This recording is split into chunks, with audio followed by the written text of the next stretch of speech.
Assalamualaikum warahmatullahi wabarakatuh. Alhamdulillahi wa kafa. Wassalatu wassalamu ala rasulihil mustafa wa ala alihi wa ashabihi wa man ihtada. Amma ba'd. Pertama dan paling utama, tiada kata yang pantas untuk senantiasa kita ungkapkan kecuali puji dan syukur kehadirat Allah Subhanahu wa ta'ala dengan melafazkan kalimat hamdalah. Alhamdulillahi rabbil alamin. Salawat dan salam semoga Allah sampaikan keharibaan Nabi kita Muhammad sallallahu alaihi wasallam. Bertemu kembali dengan kami Majelis Studi Dakwah Terapan yang mengulas dan mengkaji materi-materi dakwah untuk dapat diterapkan dalam ibadah dan kehidupan sehari-hari. Sudah banyak video yang saya upload, silakan berkunjung ke channel saya, Ustadz Arifin Purba Official. Bagi sahabat-sahabat yang belum subscribe, like and share ditunggu, dan itu insya Allah gratis. Baik sahabat-sahabat sekalian yang dirahmati oleh Allah SWT, info selanjutnya adalah mungkin bagi sahabat atau saudara-saudara sahabat ada yang ingin berangkat umroh bareng dengan saya. Ayo, ya kami menyelenggarakan umroh munajat sambil ibadah, insya Allah qabul hajat. Yang punya penyakit medis non medis, kemudian tentang belum punya jodoh atau keturunan dan yang lainnya, silakan bergabung dengan kami, yaitu 29.900.000 selama 9 hari. Insya Allah amanah. Silakan hubungin nomor running text ya di bawah ini. Baik. Bulan Al-Muharram, tahun baru 1445 Hijriyah. Nah, apa sih keutamaan bulan Muharram dan amalan-amalan yang ada padanya? Itu satu poin.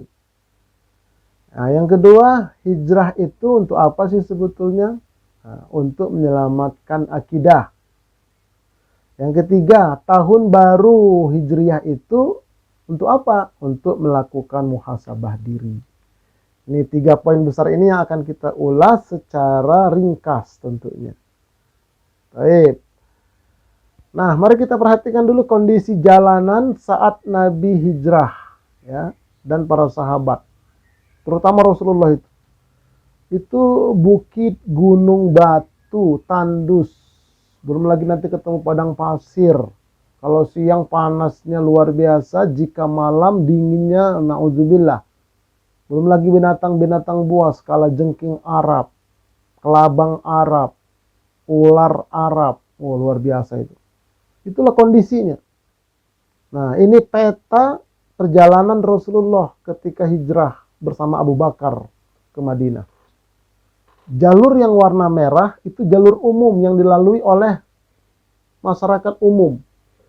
Ya, dan itu sudah bagus karena jalur umum dia.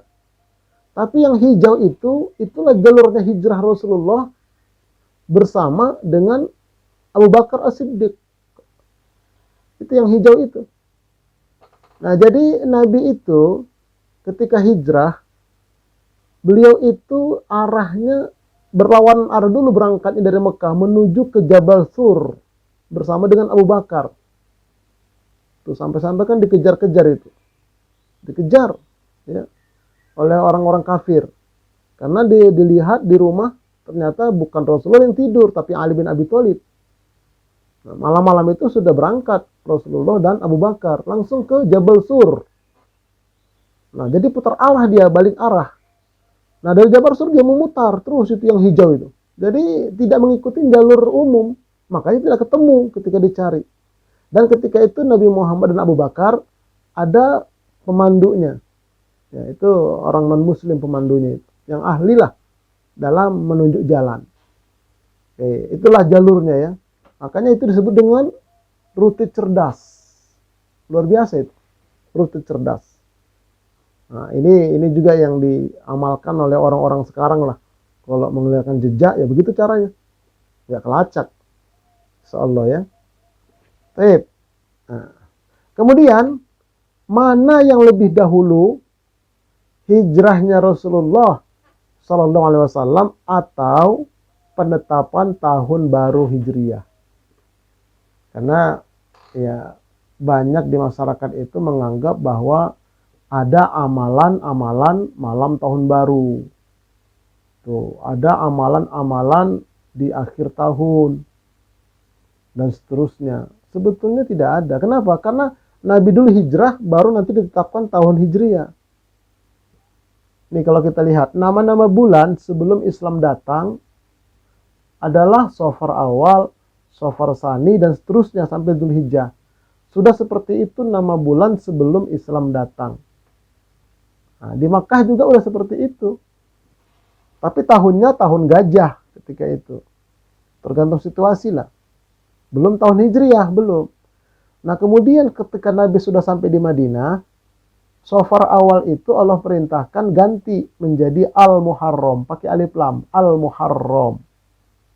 Nah, yang dihormati, yang dimuliakan, itu artinya itu, Safar awal. Jadi Nabi itu hijrah pada Safar awal. Ya, pada Safar awal Nabi itu hijrah.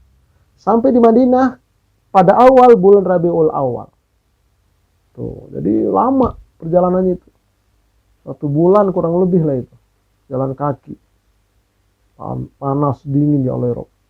Sampai melepuh kaki lah. Jalan terus. Nah, sementara penetapan tahun baru hijrah itu, pada masa Khalifah Umar bin Khattab dilakukan musyawarah dengan para sahabat lainnya untuk menetapkan bulan pertama yang akan dijadikan sebagai permulaan tahun Hijriah. Karena ketika itu sudah mulai surat menyurat. Dikumpulkanlah sahabat. Ada yang mengusulkan bagaimana kalau ditetapkan sejak lahirnya Nabi, ditampung. Ada yang mengusulkan bagaimana kalau sejak dihitung Isra Mi'rajnya Nabi, ditampung. Bagaimana kalau dihitung sejak nuzul Quran, ditampung. Nah, tapi kemudian Ali bin Abi Thalib mengusulkan bagaimana kalau dihitung sejak hijrahnya Nabi dan para sahabat. Begitu mendengar usulan Ali, semuanya terperanjat dan terbuka pikiran mereka. Itu yang betul. Begitu. Nah, akhirnya diterimalah itu usulan Ali. Ditetapkanlah pada masa Umar. Nah, Umar ini memerintah kurang lebih 10-12 tahun. Sebelumnya Abu Bakar Siddiq 2 tahun. Ya, jadi musyawarah ini kira-kira terjadinya tahun ke-4 kekhalifahan Umar. Kalau nggak salah saya, kira-kira begitulah walau alam. Tahun ke-4. Nah, tahun ke-4 pemerintahan Umar ditambah 2 tahun masa Abu Bakar, 6. Ditambah Rasulullah selama di Madinah itu 10 tahun. Jadi ketika ditetapkan tahun Hijriah itu langsung tahun 16 Hijriah. Bukan tahun 1 Hijriah itu bukan. 16 Hijriah. Karena ditetapkan pada masa Umar. Berarti nggak ada syariat dia, nggak ada ibadah. Karena ditetapkan oleh masa Umar. Untuk penetapan tanggalan saja. Bahwa Islam itu punya tanggalan, punya kalender begitu. Nah, jadi tidak ada kaitannya dengan amal ibadah sebetulnya. Ya, karena yang menetapkan sekali lagi itu masa Umar bin Khattab untuk supaya Islam itu rapih dia. Ada tahun sendiri. Ya, kan orang Cina punya tahun, suku kita Jawa punya tahun, kemudian itu Masehi punya tahun. Islam juga punya tetapan tahun, itu masa Umar bin Khattab. Nah, ini penjelasan seperti itu. Jadi cerdas kita, jadi wawasan kita jadi jelas. Oke, tapi selanjutnya, nah pada bulan Al-Muharram itu ada amalan diantaranya ini. An Ibni Abbasin radhiyallahu anhu maqal, qadiman Nabiyyu sallallahu alaihi wasallam al-Madinah, fara'al yahuda tasumu yawma Asyura faqal, ma hadza? Qalu hadza yawmun salih. Hadza yawmun najjallahu bani Israil min aduwihim, fasamahu Musa. Qala ana ahaqqu bi Musa minkum, fasamahu wa amara bi syiyamihi. Nabi tiba di Madinah, kemudian beliau melihat orang Yahudi berpuasa pada hari Asyura. Beliau bertanya, apa ini? Puasa apa ini? Mereka menjawab, sebuah hari yang baik. Ini adalah hari di mana Allah menyelamatkan Bani Israel dari musuh-musuh mereka. Maka Musa berpuasa pada hari itu sebagai wujud syukur. Itu kata orang Yahudi. Maka Rasul menjawab, aku lebih berhak terhadap Musa daripada kalian, wahai Yahudi. Maka kami akan berpuasa pada hari itu, Asyura, sebagai bentuk pengakuan kami terhadap hari itu. Nah, Nabi perintahkan para sahabat untuk puasa juga, puasa Asyura. Nah, namun selanjutnya Nabi memberikan arahan lagi, jangan menyamai orang Yahudi puasa kalian, kata Nabi. Khaliful Yahuda wasumu yauman qablahu wa yauman ba'dahu. Berpuasalah pada hari Asyura dan selisihilah orang Yahudi puasanya. Puasalah sehari sebelumnya atau sehari setelahnya. Nah, jadi kalau kita umat Nabi Muhammad itu puasanya tanggal 9 dan 10 Al-Muharram atau tanggal 10 dan 11 Al-Muharram. Jadi 2 hari puasa kita supaya berbeda dengan puasa Yahudi. Ini atas perintah Nabi. Oke, sekarang ini hari ini kita tanggal 1 ini. Hari Rabu ini tanggal 1. Tanggal 1 Al-Muharram. Ya, tanggal 1 Al-Muharram. Kita hitunglah ke depan nanti. Tanggal 10-nya tanggal berapa? Itu. Kalau kita hitung ke depan nanti tanggal 10-nya tanggal berapa? Coba kita lihat. Hari ini hari Rabu. 1, 2, 3, 4, 5, 6, 7, 8, 9, 10. Nah, nanti tanggal 10 hari Jumat itu. Tanggal 28 Juli itu hari Jumat tanggal 10. Berarti kita puasanya boleh Kamis Jumat atau Jumat Sabtu. Nah, bagi yang sudah rajin puasa Senin Kamis, ya udah dia hari Kamis puasa Kamis. Hari Jumat puasa 10, hari Sabtunya puasa 11. Jadi boleh 3 hari, tapi niatnya yang Kamis puasa Kamis. Jangan digabung dia. Nah, yang bagi yang mau Kamis Jumat 9 10 ya nggak apa-apa, ngikutin Nabi. Nah, begitu caranya, insyaallah. Baik. Nah, kemudian mengapa Nabi dan sahabat itu harus hijrah meninggalkan kota Makkah menuju ke Madinah? Kenapa harus begitu? Berat itu, meninggalkan rumah, usaha, harta, keluarga yang tidak satu akidah, tinggalkan semua. Bawa apa adanya menuju Madinah. Mengapa sampai harus begitu? Nah, satu-satunya jawaban adalah untuk menyelamatkan akidah. Ya. Kenapa? Karena di Makkah itu betul-betul luar biasa sadisnya terhadap Rasulullah dan terhadap kaum muslimin yang berakidah Islam. Nah, padahal ya mereka telah memberikan gelar kepada Nabi Muhammad yaitu Al-Amin. Waktu itu Nabi Muhammad masih muda. Ya, masih bujangan, anak muda. Dikasih gelar Al-Amin, orang yang jujur dan terpercaya. Tidak ada orang yang jujur, tidak ada orang yang bisa dipercaya ketika itu hanya Nabi kita Muhammad SAW. Itu mereka kasih itu, orang-orang kafir Quraisy. Kasih. Tidak sampai di situ, mereka juga menjadikan Nabi Muhammad sebagai hakim saat ingin meletakkan kembali Hajar Aswad di posisinya. Jadi Hajar Aswad itu pernah beberapa kali dia terpental, terlepas dari posisi itu karena banjir. Nah, jadi masing-masing suku itu ingin mereka mengangkat, hampir berkelahi. Nah, kata mereka, stop, jangan ribut kita. Kita angkat seorang hakim. Siapa? Ya siapa lagi? Muhammad lah. Panggil Nabi Muhammad. Kau jadi hakim kami. Baik, kata Nabi. Digelar sorban Nabi itu di tanah itu. Diangkat sama Nabi batunya, taruh di sorban. Masing-masing perwakilan suku pegang ujung sorban Said. Angkat. Nah, digotonglah mendekatin lubang Hajar Aswad itu. Letakkan. Diangkat sama Nabi, dimasukkan ke tempat. Aman semua. Sampai begitu mereka. Tetapi kenapa akhirnya mereka itu Nabi itu diusir sama mereka? Sampai mau dibunuh. Ya, dikepung rumah Nabi oleh masing-masing anak-anak muda suku itu. Setelah dikepung, dibuka pintunya, ditarik selimut, ternyata Ali di sana. Sampai begitunya mereka benci sama Rasulullah. Kenapa? Umat Islam juga ditindas. Ditanam, dicambuk, diikat, dijemur di padang pasir. Gara-gara ngikutin Nabi. Kenapa sampai begitu? Jawabannya satu. Karena Nabi mendakwahkan mereka hanya menyembah kepada Allah. Itulah sebabnya satu-satunya. Gak suka mereka kalau diajak menyembah kepada Allah. Nah, begitulah terus sampai akhir zaman. Banyak orang gak suka kalau kita ceramahnya lurus, ceramahnya jujur, ceramahnya apa adanya. Nah, itulah. Jadi kalau mengikuti Nabi, dakwahlah seperti Nabi. Kejujuran, tauhid, kebenaran, walaupun apa kata orang. Karena ada juga dakwah kadang-kadang ya tergantung pesanan, ada juga yang menjilat, naudzubillah min dzalik. Nah, tapi itulah ya sebabnya kenapa Nabi dan para sahabat itu sampai diusir dari Mekah hijrah ke Madinah, karena Nabi mengajak dakwahnya itu menyembah hanya kepada Allah. Nah, inilah makna firman Allah. A'udzubillahi minasyaitonir rajim.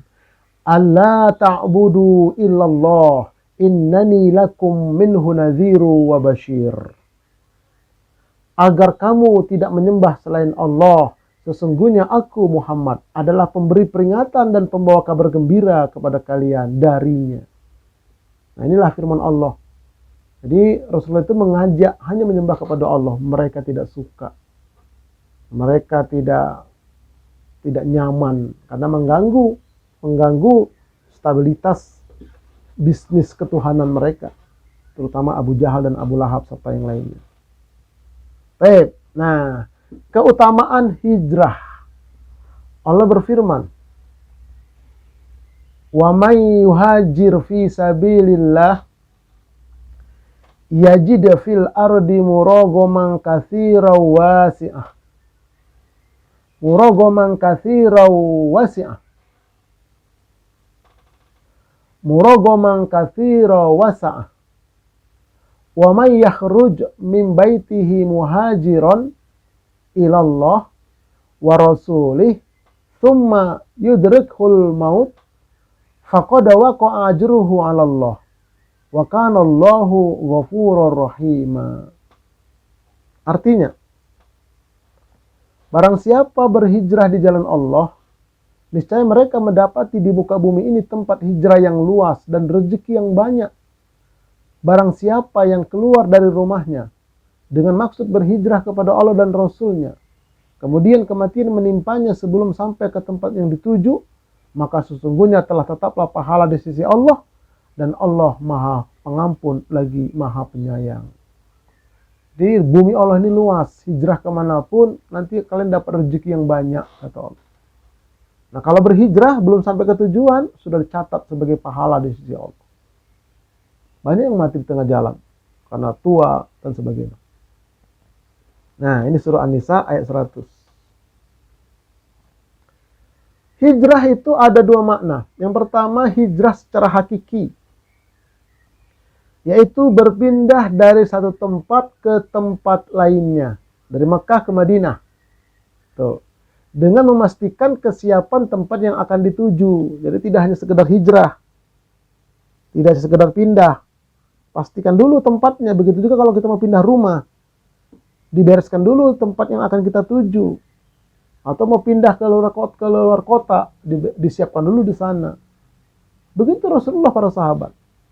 Nah, bagaimana persiapan yang dilakukan Nabi? Jadi Nabi itu berdakwah 13 tahun di kota Mekah. Selama 13 tahun itu, hampir setiap tahun orang Yahudi Nasrani yang di Madinah datang ke Mekah untuk melaksanakan ibadah haji versi mereka. Jadi orang Yahudi Nasrani itu ada hajinya. Ada hajinya karena ngikutin ajaran Nabi Ibrahim. Yang asli itu ada hajinya. Nah, kemudian kenapa mereka itu Yahudi Nasrani ada di Mekah di Madinah? Itu kenapa? Padahal mereka ini aslinya adalah di Israel sana, di Palestina sana. Sebab di dalam kitab mereka, Taurat yang asli, Injil yang asli, di sana diterangkan bahwa nanti akan lahir Nabi terakhir di antara kota Mekah dan Yathrib, Madinah. Maka mereka hijrah ketika Nabi Isa diangkat. Mereka hijrah. Jarak Nabi Isa diangkat dengan diutus Nabi 571 tahun. Jadi sudah ratusan tahun mereka tinggal di Mekah di Madinah. Hijrah. dari Israel ke Mekah ke Madinah. Untuk apa? Dengan harapan nanti Nabi terakhir itu lahir dari keturunan mereka, salah satu keturunan mereka. Nah ternyata Allah lahirkan bukan dari mereka, bukan dari Yahudi, bukan dari Nasrani, tetapi dari bangsa Arab, suku Quraisy yang diurut ke atas ketemunya Nabi Ismail, Nabi Ibrahim. Nah, itu. Jadi kalau Yahudi Nasrani itu diurut ke atas ketemunya Nabi Ishak, Nabi Ibrahim. Nah, begitu Nabi terakhir itu bukan dari suku mereka, sebagian mereka tidak terima, tapi sebagian mereka terima. Itulah akhirnya mereka pulang ke Madinah. Berkembanglah di Madinah Islam. Sampai 13 tahun, banyak Islam di sana. Mereka dengar kabar bahwa Nabi Muhammad dan kaum muslimin ditindas. Apa kata mereka? Ya Rasulullah, wahai kaum muslimin, silakan hijrahlah ke Madinah. Kami siap menampung. Nah, itu udah siap di sana. Hijrah. Yang hijrah itu namanya muhajirin. Yang di Madinah namanya ansor. Jadi kata orang ansor ini, penolong ini, aku punya rumah 2. 1 kalian ambillah. Aku punya ladang 3. Yang 2 bagi-bagilah. Begitu. Jadi luar biasa. Aku punya toko. Aku punya di pasar itu ada punya dua kios. Yang 1 ambillah. Begitu cara mereka menyambut orang muhajirin itu. Udah siap. Udah siap. Nah makanya ketika hijrah itu masing-masing itu mengatakan di rumahku ya Rasulullah, di rumahku. Tidak kata Nabi, di mana ontaku ini berhenti. Hanya berhentilah itu yang sekarang menjadi Masjid Nabawi. Disitulah berhentinya onta, disitulah dibangun masjid, disitulah di samping dibangun rumah Rasulullah. Itu namanya hijrah hakiki. Begitu juga kita. Misalnya ada orang mau hijrah dari satu kerja, dia kerja di satu tempat ini, dia khawatir di sini ada riba. Jangan langsung keluar dulu, siapkan dulu tempat kerja yang akan kita tuju. Kalau langsung kita keluar, nanti gak ada pekerjaan, repot lagi nanti keluarga bisa berantakan. Siapkan dulu tempat kerja. Sudah ada, sudah pasti, baru kita permisi baik-baik. Kita kerja tempat kita yang baru. Itu pastikan dulu tempat yang dituju. Jangan main sembarangan keluar aja, jangan. Repot nanti jadinya. Berantakan rumah tangga. Oke, namanya hijrah secara hakiki. Nah kemudian ada hijrah secara maknawi, yaitu berpindah dari satu keadaan kepada keadaan lainnya. Nah dengan pertimbangan bahwa keadaan yang akan dituju itu yang benar. Ini misalnya keadaan seorang yang pelaku dosa, maksiat, macam-macam. Hanya dia sadar nih, disadar, wah saya harus hijrah nih, hijrah. Nah tetapi begitu hijrah dia belajar yang betul, dia pahami yang betul. Ini yang benar gitu. Nah begitu juga dari pemahaman selama ini, ya pemahaman pribadi. Wah ini selama ini pemahaman saya begini, nampaknya ini bangga dengan kelompok ini. Hijrah gitu kepada pemahaman yang benar-benar, yang tidak membanggakan kelompok dan seterusnya. Betul-betul dia Islam. Tidak bangga dengan kelompok. Karena bangga dengan kelompok kata Allah sesat. Al-Mu'minun ayat 52-54. Nah itu namanya hijrah secara maknawi. Ya silakan pilih yang mana dan dalam kondisi apa posisi kita. Nah itu yang kedua. Yang ketiga, tahun baru hijrah itu untuk melakukan refleksi diri, muhasabah diri, introspeksi diri. Kayaknya kita hendaknya mengenali diri kita. Siapa diri kita ini? Nah kemudian kita harus bisa mengendalikan diri kita. Nah, kita harus mempersiapkan diri kita, bekal kita, apa yang harus kita persiapkan itu untuk masa depan kita, dunia akhirat. Nah kemudian kita sadari bahwa kita ini hidup di penghujung zaman, di akhir zaman, dekat keluarnya Dajjal, dekat terjadinya kiamat, dekat terjadinya huru hara. Betul-betul di akhir zaman kita ini. Nah ini untuk melakukan itu, refleksi diri.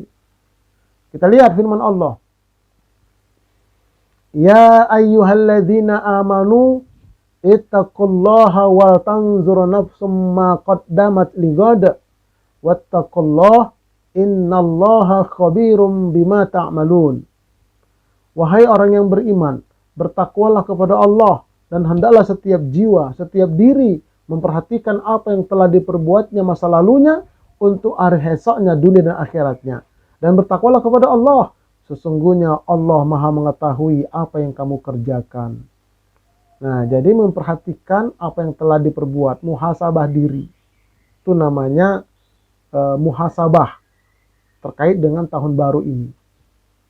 Nah, makanya kata Allah wal tanzur itu artinya muhasabah, introspeksi diri. Ada yang harian muhasabahnya, tiap malam misalnya. Ada yang mingguan, sepekan sekali. Ada yang bulanan, sebulan sekali. Ada yang tahunan. Ini makanya kata ulama ini wajib itu kita muhasabah. Pribadi. Selalu kita melihat diri. Oh iya ya. Oh begini ya. Oh begitu ya. Sudah bagaimana saya. Nah, jangan cuek aja, jangan. Kita harus siapkan diri kita. Makanya kata Umar bin Khattab, hasibu anfusakum qabla an tuhasabu. Hisab dirimu sebelum kamu nanti dihisab. Periksa dirimu sebelum nanti kamu diperiksa. Apanya ya semuanya, akidahnya, amal ibadahnya, dosa maksiatnya, dan seterusnya. Tuh. Nafsun itu artinya apa? Nafsun itu jiwa, nyawa, nafas, diri, mental, karakter, dan seterusnya. Bukan makan banyak itu bukan nafsu, tapi hawa. Itu hawa itu. Nah, nafsun itu jiwa. Makanya nafsun itu ada amarah, mulhamah, lawamah, mutmainnah, rodiyah, mardiyah, kamilah. Silakan buka lagi di channel saya Ustadz Arifin Purba Official. Nafsu amarah, nafsu mulhamah ada di sana penjelasannya. Qaddamat itu masa lalu, ghadin masa akan datang, dunia dan akhirat. Nah, mari kita lihat coba kelanjutannya. Allah bersumpah atas nama waktu. Kenapa? Karena berharganya waktu dalam Islam. Sampai-sampai Allah bersumpah. Wal asr innal insana lafi khusr. Demi masa, demi waktu, sesungguhnya manusia dalam keadaan merugi. Kenapa? Tidak pandai menggunakan waktu. Tidak bijak memanfaatkan waktu. Waktu habis dipakai untuk berpoya-poya. Waktu dibiarkan lewat untuk bersantai-santai. Waktu digunakan untuk bohong dan sebagainya. Berlalai dan sebagainya. Tidak digunakan waktu dengan baik. Pada waktu itu berjalan terus dia. Berjalan terus sampai kiamat. Nah, di surga neraka itulah baru nggak ada batas lagi, itu kekal selamanya. Tapi selama dunia ini dan alam masih ada, itu waktu berjalan. Nah, makanya Allah bersumpah atas nama waktu. Pentingnya waktu itu. Gunakan isi waktu dengan sebaik-baiknya. Baik.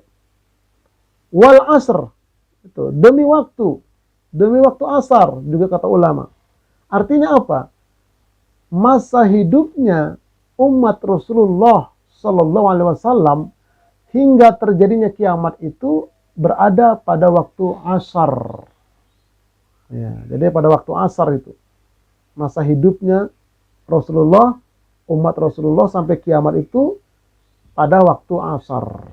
Ini kita lihat dulu petanya ya, gambarannya. Setengah busur. Sebelah kanan paling bawah itu terbit matahari. Naik ke atas, tergelincir sedikit, masuk waktu zuhur.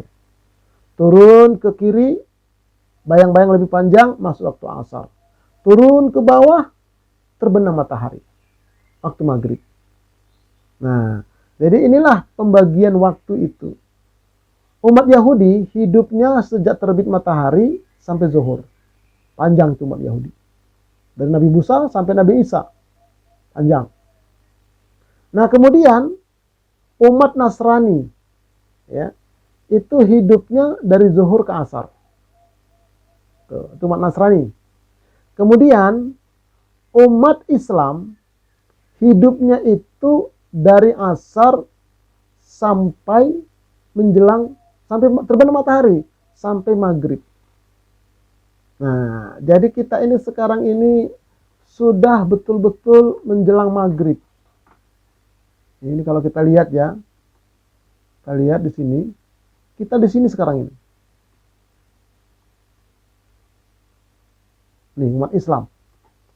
Di situ kita sekarang. Udah dekat terbenam matahari, dekat datangnya Dajjal, dekat terjadinya kiamat. Makanya kita ada umat akhir zaman. Nah, inilah yang harus kita renungkan bersama. Jadi jangan bersantai-santai lagi kita. Jangan berleha-leha lagi kita. Karena kita memang sudah dekat waktunya. Waktu asar yang sudah menjelang maghrib. Nah, ini dalilnya ada. Ya. Dalilnya jelas. Ini kita lihat dalilnya.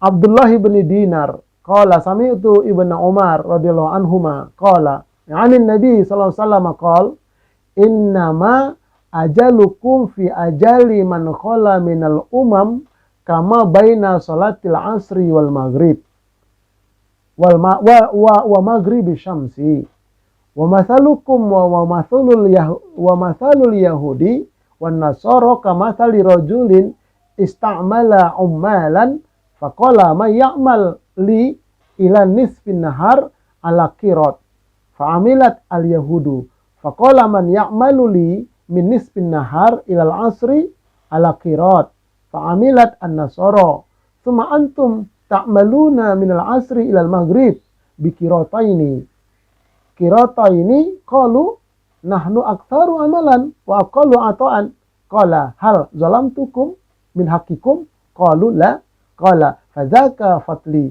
utihi man syi'tu. Artinya, sesungguhnya perumpamaan zaman kalian dan zaman umat-umat sebelum kalian hanyalah bagaikan jarak antara salat asar dan terbenamnya matahari. Sedangkan perumpamaan kalian dengan umat Yahudi Nasrani adalah seperti seorang memperkerjakan beberapa orang pekerja seraya berkata, majikan ini, siapa yang bekerja untukku hingga pertengahan matahari dari terbit, maka baginya 1 qirot. Maka kaum Yahudi pun beramal bekerja dia. Dari terbit matahari sampai waktu zuhur. Dapat 1 qirot. Kemudian sang juragan itu pun berkata lagi, siapa yang bekerja untukku dan sejak pertengahan hingga waktu asar. Dari zuhur ke asar, maka baginya 1 qirot. Maka orang Nasrani pun bekerja. Lalu kalian bekerja dari sejak asar hingga maghrib tiba dengan ganjaran 2 qirot. Maka mereka pun protes orang Yahudi Nasrani. Kami paling banyak bekerja, kan tetapi ganjaran kami paling sedikit, cuma 1. Sang juragan berkata, apakah aku menzalimi hak kalian barang sedikit pun? Mereka menjawab, tidak. Ia berkata lagi juragan itu, itulah kelebihanku yang aku berikan kepada siapa saja yang aku maui. Nah, ini dari hadis ini, hadis Imam Bukhari, menerangkan bahwa kita itu hidup dari asar sampai maghrib. Nih, maka karena itu ya, para terakhir ini kita lihat muhasabah diri kita. Allah berfirman, kullu nafsin dha'iqatul maut wa innama tuwaffawna ujurakum yawmal qiyamah faman zuhziha 'anil nar wa udkhilal jannah faqad faz wa mal hayatud dunya illa mata'ul ghurur. Artinya, tiap-tiap yang berjiwa pasti akan merasakan mati. Dan sesungguhnya pada hari kiamat sajalah disempurnakan pahalamu. Barang siapa dijauhkan dari neraka dan dimasukkan ke dalam surga, maka sungguh dia telah beruntung. Kehidupan dunia itu tidak lain hanyalah kesenangan yang menipu. Nah, jadi inilah muhasabah diri kita, bahwa kita semua pasti akan mati. Ya, akan mati. Tapi ingat kata Allah, siapa yang diselamatkan dari neraka, dimasukkan ke dalam surga, itulah yang beruntung. Makanya kita selagi masih hidup ini, yuk kita beramal, kita berbuat yang bisa mengantarkan kita ke surga dengan rahmat Allah. Tuh, karena kalau kita perturutkan dunia ini kesenangan yang menipu. Sekaya apapun dia mati nggak dibawa, justru nanti jadi perebutkan anak cucunya. Apalagi banyak surat tanah sana sini, harta banyak tapi belum umroh, belum haji, mati, rugi. Untuk apa banyak harta? Kalau sebagai seorang muslim tidak pernah menginjakkan kaki ke tanah haram, rugi. Oleh karena itu, yuk jadikan muhasabah ini. Semoga apa yang saya sampaikan ini bermanfaat, terutama untuk diri saya, untuk keluarga saya, dan untuk kita semua. Wallahu a'lam bishawab. Wallahul muwafiq ila aqwamit thoriq. Kita tutup dengan doa kafaratul majlis. Subhanakallahumma wa bihamdika asyhadu an la ilaha illa anta astaghfiruka wa atubu ilaik. Assalamualaikum warahmatullahi wabarakatuh.